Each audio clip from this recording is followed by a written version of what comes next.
Jim Starlin, the remarkable American comics artist and writer who is most famous for his work in co-creating characters such as Thanos, Drax the Destroyer, Gamora, and Shang-Chi, revamping the characters such as Captain Marvel and Adam Warlock, drawing Darkseid, and writing the storyline of Jason Todd for Batman, has always been a fan of artists getting complete freedom in creating their own comics with their own unique styles. Published initially through Malibu Comics in 1994, Breed is one of Starlin's most treasured personal projects. He has a knack for gore and darker themed comics. With Breed, he allows himself to fully explore the depths of his creativity that comes with a bit of darkness to it. The story follows the life of Raymond Stoner, an orphan born to an unknown father and a traumatized mother. Raymond is a breed. This means that he is half human and half demon. He spent most of his wretched life being lonely, as if there was no one who had the capacity to understand the feelings he was trying to process. As he grows up, he is drafted into the Naval Intelligence and sent to a mission in Laos. As horror takes shape into reality, his squad is turned into mush within seconds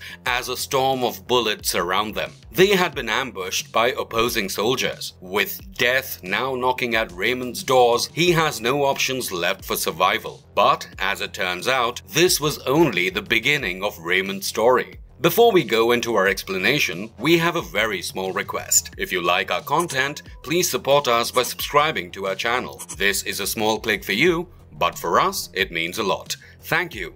Let's begin. Issue number 1. The Origin of Raymond Stoner.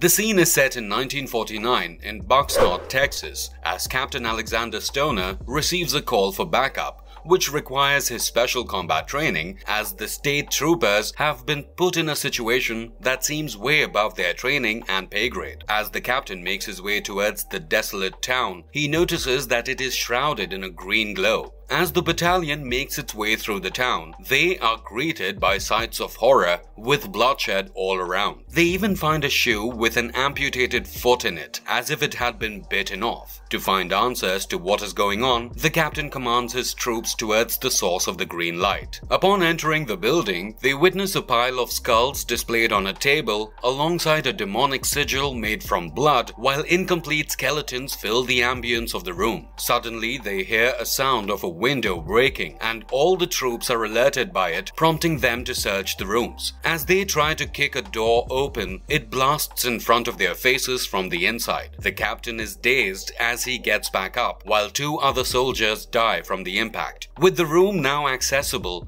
they see a young girl who is sitting naked on the floor. The captain approaches her, and then we are shifted to 9 months later when the girl is giving birth at a hospital. As she gives birth to a baby, she goes into a catatonic state while the captain talks about his intentions of adopting the child and naming him Raymond. Back at home, as the baby sleeps in peace, Stoner is trying to recall everything he can remember from the incident, while we see an enigmatic personality garbed in hooded clothing reaching out to the baby through a portal. 6 years later, in California, the baby has grown up to become a healthy boy, but he is unaware of his origin. Stoner meets one of his comrades who accompanied him during the Bucksnot incident. As they reminisce about the horrors, the sergeant asks about the kid, and the captain ensures him that he is a good kid and they are raising him in the best ways possible. As years go by, we see discord between the President of the United States of America and his informants as they try to figure out what or who has been causing such extreme acts of violence in different places across the world. We also get to know that Raymond Stoner has been drafted into Naval Intelligence. We then skip to 1970, where Raymond is sent to Laos on an assignment alongside the US Armed Forces. This small group of soldiers and Raymond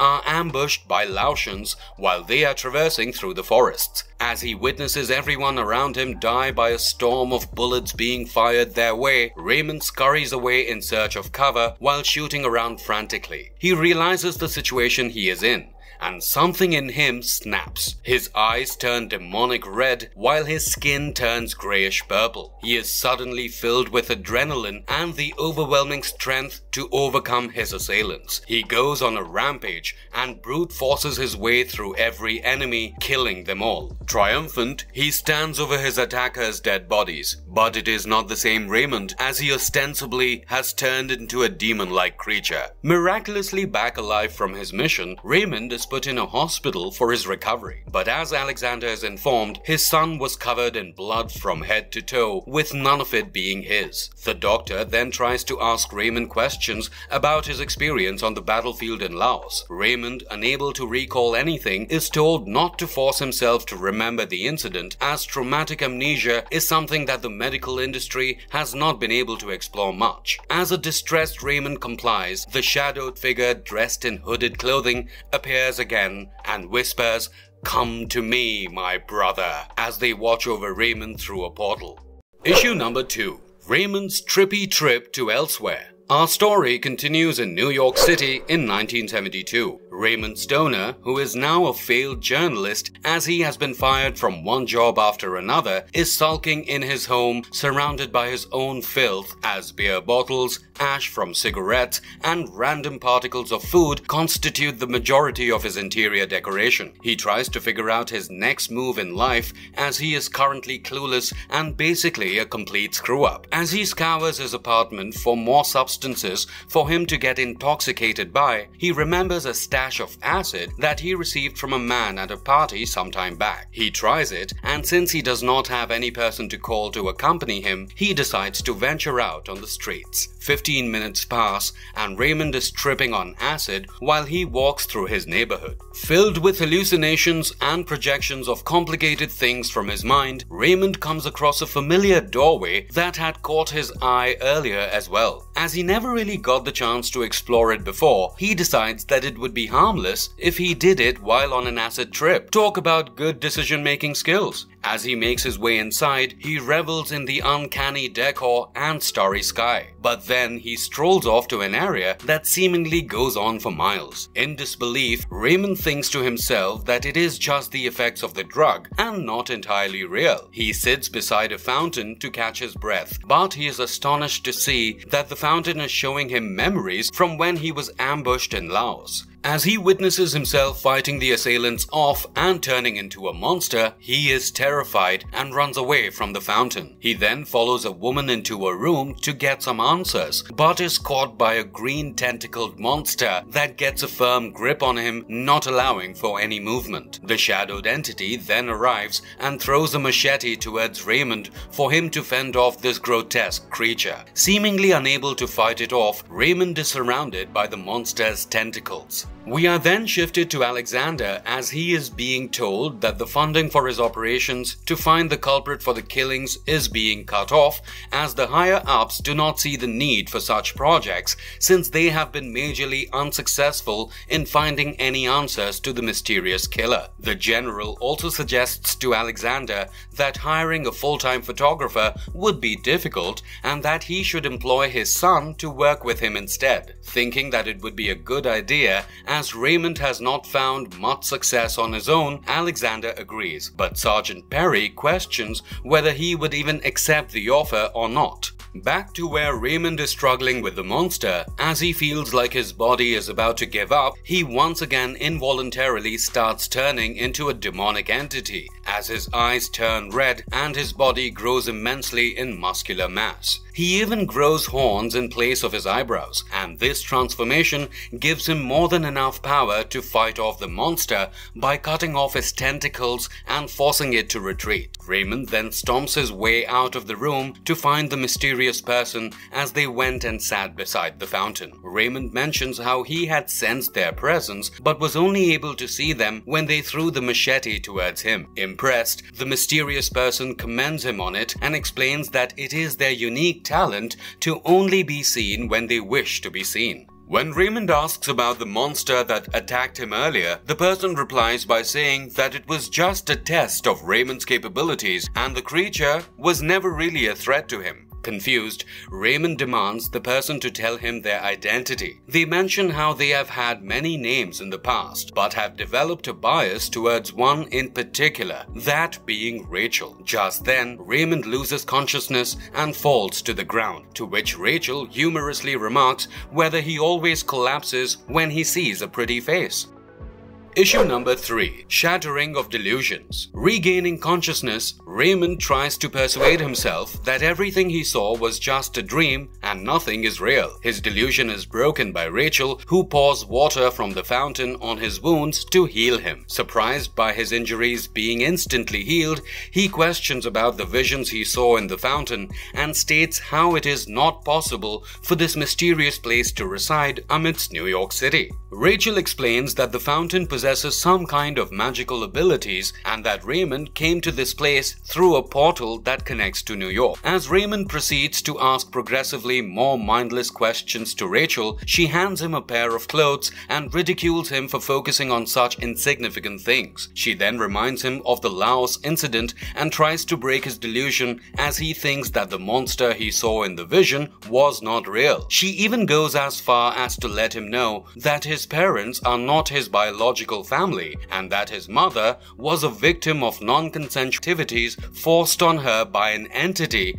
that can be best described as dark and horrible. As the metaphorical thin glass of his delusion breaks, Raymond approaches the fountain once again. This time, he sees what monstrosity he had just displayed to defend himself from that green monster. Still in disbelief and hesitant to believe any word that comes out of Rachel's mouth, Raymond starts to leave. But just before he exits the premise, Rachel tells him of his ancestry. She explains to him how he is a breed, half human and half demon. Intrigued, Raymond asks further questions. Rachel answers by showing him how their kind possesses abilities that humankind cannot even fathom. She guides him as they stand by and witness thousands of souls that are passing them. These souls were of people who had died in the past, and this place resembles a part of the afterlife. Further, Rachel explains to him her origins and how she came to this place. She was born 125 years ago, and it had been a century since she had been in elsewhere. Rachel had grown up as an orphan without any knowledge of her family. She always felt like she did not belong here and kept herself perpetually secluded. As she grew up,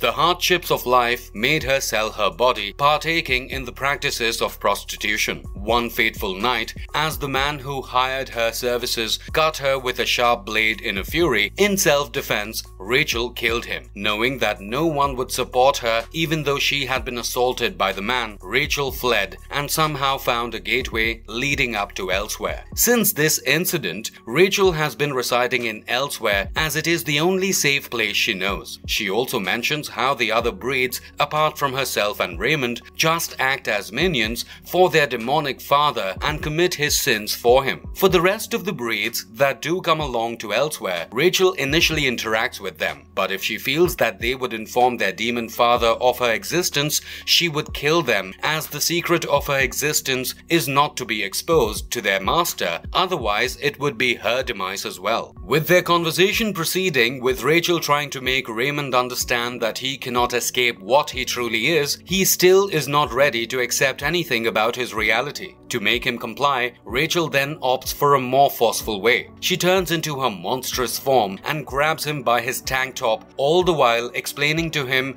how this form is a part of her, like how Raymonds is a part of him. She tries to persuade him into accepting his dark side and pushes him to do so. She carries him to a roof of a top building and ensures him that he will die if he does not transform. As she gets ready to throw him down to his eventual death, Raymond inadvertently but successfully transforms into his demonic form and pushes Rachel back with a thudding punch. As Rachel's ways prove to be successful, Raymond looks at what he has become and she calls it enlightenment. Angered as his self-realization hits, Raymond charges towards Rachel, but she proves to be too formidable for him to fight. As they indulge in a heavily one-sided battle, Rachel repeatedly puts him down on the floor and he seemingly cannot even connect a punch. When even using any weapon, he finds it did not work. Raymond admits defeat and surrenders. As Raymond calms down, she assures him that he has a lot to learn, but he has the potential to become something great. She even tells him that she will be his teacher and will try to answer all his questions only if he starts accepting his heritage and does not give power to his delusion by lying to himself. As Raymond transforms back to his human self, he sobs at how alone he has always been. He mentions that he never thought he could talk to anyone about what he was feeling, not even his parents, because no one would ever be able to understand. Crying on the floor with his hands over his head, he is approached by Rachel, who consoles him and says, "You're no longer alone." Issue number 4. A Heavy Act of Atonement. Practicing his fighting skills in random alleyways against a bunch of goons in New York City like a vigilante, we see Raymond applying his martial arts training in action. Surrounded by armed thugs, Raymond warns them of the power he holds before turning into his demonic form and beating the bad guys to a pulp, also saving a girl during the beatdown. Seeing the girl lying on the floor unconscious, Raymond asks Rachel if he should take her to the hospital. To this, she replies by questioning why he cares about humans so much when they will focus only on ending his existence if they get to know about his reality. Raymond responds by saying that he is still half human and she can play it off as him playing the role of a hero when he can. As they return to elsewhere while continuing their conversation, a wraith-like figure passes them by. Rachel calls it the Wayfarer and warns Raymond not to interact with it, to which he happily complies. Making their way to the fountain, Raymond looks into it and sees a young girl who is a complete stranger to him. He mentions how he keeps seeing her in these visions but has no idea why. Rachel responds by telling him that the two must be linked somehow, just as she was able to see Raymond years before he came to her. Alluring to know what else the fountain might show him, Raymond sees a hospital through a janitor's eyes. The janitor then enters a room where a woman lies in her bed with emptiness in her eyes, which soon turns into a look of horror as if she was lucid dreaming a nightmare. Raymond realizes that it is his biological mother, who he thought was not alive. He is shocked by this revelation, to which Rachel adds that his mother screamed every night as she relived her horrors. As Rachel interrupts his vision, the fountain starts showing one of her visions instead. It displays a cunning-looking man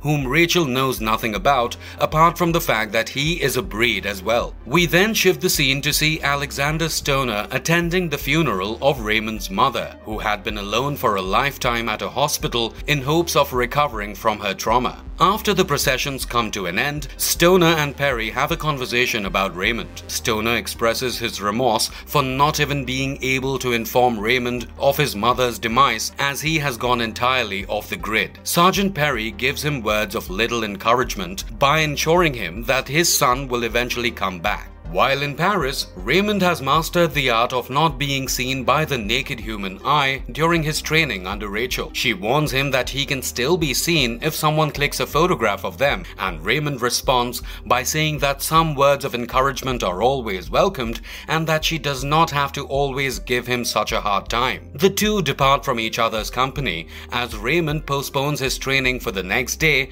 by saying that he needs some alone time. Rachel, now back at the fountain, sees the Guile personality once again and states that she is ready for their confrontation when the day comes. In continuation, we see Alexander being tasked with investigating the crime scene where we had previously seen the man from Rachel's visions. He is briefed about the incident, being told that it was only one man who killed the 16 people inside the bar. He also painted the walls from his victim's blood before making his escape. Increasingly horrified by such crimes being committed, Stoner is perplexed and cannot seem to get a solid lead on the killer. In a flashback, we see Raymond's mother being catered to by the janitor, who prays for her to attain peace from the devils that haunt her. Brainstorming after the revelation he just made, Raymond approaches Rachel and asks for the gateway closest to her mother's hospital. After reaching the hospital and asking for her mother's ward, Raymond is told that he will be the first visitor she has had in more than a decade. The nurse gives him permission to meet her even though visiting hours are over, because he proves to her that he is her son. As she tries to find a nurse to accompany him to the ward, the janitor jumps in and volunteers to do it himself. Inside with her mother, as he asks the janitor to leave, Raymond tries to talk to her and tells her that he is her son. He apologizes for never visiting and basically abandoning her, forcing her to live her tormenting life in perpetual isolation. He mentions how he is powerless as he cannot give her back the years she has lost and the love that she was denied, before pulling a pillow from underneath her head and putting it over her face. Deciding that all he can do to help her is to end her ceaseless struggle through force, Raymond, with tears in his eyes, kills his mother. The nurse asks the janitor to let Raymond know that she wishes to talk to him once he is done meeting her mother. The janitor simply responds by letting her know that she has already missed the chance to do that, as we see Raymond exiting the hospital without being seen with tears streaming down his face. Issue number 5. The hunt begins. 1 year has passed and Raymond has come a long way in his training under Rachel. He is now garbed in a long coat made from chainmail with a plethora of weapons under his coat at his disposal. Rachel challenges him to a duel, but he comes out victorious, accurate to the theme of him besting his mentor for the past 6 weeks. She mentions how there is nothing left for her to teach him and that he should consider going to China to dwell in the depths of martial arts in a more profound manner. Rachel then starts talking about this legend she once heard of a prodigal breed that will pose a threat to the existence of the Demon Master. Raymond scoffs and chuckles at her insinuation that he might be that prodigal breed. The topic of their conversation quickly shifts to their perplexing existence, where Rachel talks about how every human has a dark side within them that they either suppress or never explore. At the same time, Raymond talks about how his ways of accepting his own reality bother him because how easy it has become for him to do so. As he humors Rachel by sarcastically saying that she is very comforting to be around, she mistakenly jokes about how she is not his mother. Realizing her error as Raymond mentions that he killed his mother, Rachel apologizes, but he interrupts her and changes the topic once more by asking her if demons are weak to silver, just like werewolves, because all the weapons she has made for him are made of silver. Confirming his suspicion, Rachel talks about how she has seen a change in the ways that demons interact with humankind over the last 2 decades. She feels that instead of terrorizing them, the demons are studying their prey. She expresses her apprehension towards this recent change, and she expects nothing but the worst. Disregarding her far-fetched imagination, Raymond transforms back to his human form and interacts with the fountain. Seeing the young girl once again, a confused Raymond stirs up the fountain to change the vision. This time they see the realm of the demons through a beast-like 4th level devilish minion. Rachel describes them to be nothing but horrific creatures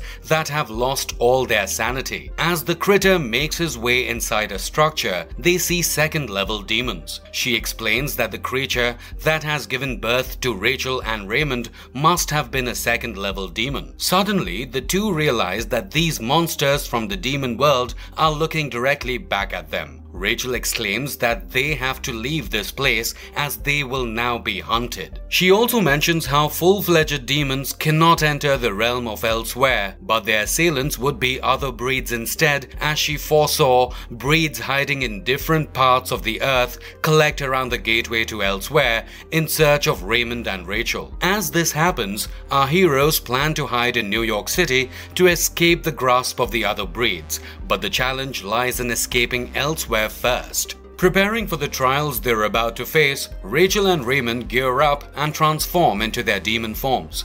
Rachel commands him to look for the London exit and says it would be best if they both split up. Raymond can tell that she is lying about following the plan to fruition, but instead of objecting to it, he wishes the best for her, asking her to be careful. As they part ways, he thinks to himself that the falsehood that lies is more comforting than the bitter truth. Now all alone to fend off the hunters, Raymond plans to seclude some parts of the hunting groups and eliminate them accordingly. As he kills 3 of the other breeds, he talks about how the weapons Rachel created work as intended. He also thinks to himself how the darkness within him cannot be controlled and how he enjoyed the slaughter of the breeds trying to hunt him. We then see Rachel awaiting her adversary by the fountain. He mentions how he has heard a lot about her as he approaches her. In return, she threatens him and the two start fighting. Seemingly in a stalemate, as their combat abilities are on par, they go on head to head and neither gains the upper hand. We do not get to see a definite ending to their battle, as we are then shifted to Raymond fighting off multiple breeds at the same time.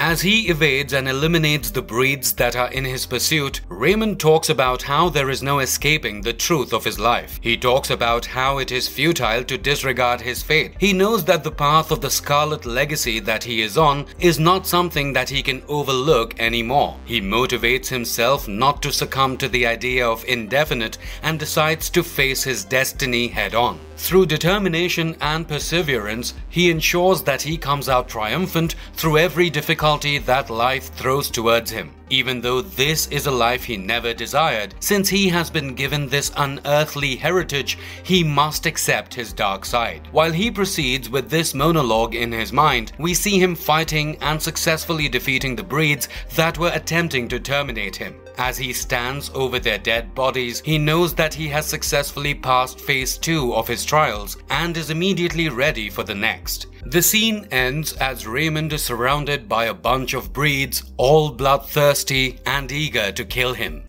Issue number 6. The Final Battle. Ambushed and outnumbered, Raymond is in a bit of a pickle, but as he reassures himself, he finds the motivation in him to fight till his very last breath in order to keep the glimpse of him coming out of this alive. As he tries to prepare his next plan of action, he realizes that he knows elsewhere better than any of these incompetent and mindless minions. Raymond attempts to create an opportunity for him to escape as he uses his agility and power to resist their hold. He then tries the approach of divide and conquer as he tries to break their numbers up into smaller groups. Secluded, he attacks a breed that is on his own. Because his plan works successfully in its initial stages, Raymond finds a new rush of adrenaline in him as he has increased his odds of survivability. Meanwhile, Rachel continues her fight with the breed that she had seen in her visions. Growing tired of their fight, her opponent tells her to give up before slicing her arm and stabbing her through the chest. Rachel had denied his offer to work as another minion for their master, as she had had enough of being someone else's pawn in her life. As she collapses to the ground due to her injuries, she utters Raymond's name while promising her opponent that the fight is not yet over. We then see Alexander Stoner being approached by a special agent who has been tasked with finding Raymond, as he has been out of commission for more than a year by this point. As Alexander ensures the special agent that he has no knowledge of Raymond's whereabouts, the agent ensures him that he will find him, as he simply considers him an interstate fugitive. As the agent leaves, we see Alexander remembering his son and repeatedly asking himself where he could have gone. In the meantime, in Elsewhere, Raymond's little tricks of escaping his assailant's wrath have come to a bitter end, as he has run out of options to evade them. Blaming himself for making a foolish error in his decisions that could have led to his eventual death, Raymond thinks that he just got lucky as he gets tackled by one of the breeds and avoids their reach once again. Knowing that he won't be getting so fortunate next time, Raymond thinks of creative ways to kill his pursuers. Smiling as he thinks of something ingenious, he puts his plan into action. he leads the breeds to the gate of the Wayfarer that Rachel had earlier warned him about. With the breeds now trapped inside with the Wayfarer, Raymond knows that his plan worked as he ignores their screams and moves towards the fountain to heal himself. Before reaching the fountain, he locks eyes with the Wayfarer, who simply turns away and returns to his room. As he heals himself using the fountain, he sees Rachel lying on the floor in a pool of her own blood. Scurrying to her side, he sees the breed that was able to injure her severely. As he challenges him, Raymond pulls out a curved blade attached to a rope. His opponent kept provoking Raymond to talk, but he remained silent. While he is boasting about what he did to Rachel, Raymond throws the blade towards him and slices his neck, shutting him up for eternity with a single sweep. As he returns to Rachel, she mentions how it is too late for her to be healed by the fountain. Using her final breaths, she tells Raymond that she successfully did what she had to do by training and preparing him. She reminds him that he is the prodigal breed that their fathers feared. She tells him that he is the one who can put an end to the madness and the dark hunger. With her dying gasp, she ensures Raymond that she will always be with him. He then drops her in the fountain and thinks to himself how he is not the Messiah she hopes he is. He says that all of the carnage that took place was sheer luck and that he would not be so lucky the next time it happens. Because of this, he will not let there be a next time and refuses to pursue Rachel's dream of overcoming evil. He says that he wishes to live and it is a death sentence if he follows through. He wishes to find a place where he can grow old in peace and live a normal everyday life away from all demons, breeds and magical fountains. As he leaves the area of the fountain, his final words are, "World, afraid you're going to have to deal with demonkind without Raymond Stoner's help." The issue ends with Raymond's final decision of not wanting a life of bloodshed anymore. Conclusion. Breed is a comic series that embraces the darkness that a mind can create. Jim Starlin does a marvelous job at making sure that the protagonist, Raymond, is grounded in reality as his whole world turns upside down. He reacts like any average person would react if they just randomly get to know that they are not human and have been conceived as a result of a demonic entity forcing itself onto an unsuspecting woman. The whole premise of the comic is centered around Raymond's character development and the mysterious realm of the demons. The 6 issues that we have covered today do justice to the character of Raymond, as even towards the end, after losing his only friend Rachel, Raymond sticks true to his personality of not wanting a chaotic life. He simply wants peace and does not consider himself a hero of any sort. With a life he has never imagined he would have, Raymond has already dealt with more than enough hardships and does not wish to indulge in that life anymore. The most heart-wrenching scene from the comic is definitely when Raymond kills his mother to end her suffering. It was a selfless deed which would haunt him for the rest of his life, but he still went through with it because it meant it would give his mother peace. From being an absolute failure, sulking in his own dirt and being a drug addict in his apartment in New York, to turning into a righteous man who does selfless deeds, Raymond's character arc is something that we all can cherish and be inspired from. And if you liked our content, don't forget to leave a like and subscribe to us if you haven't already. Have a good one and be safe. Thanks everyone.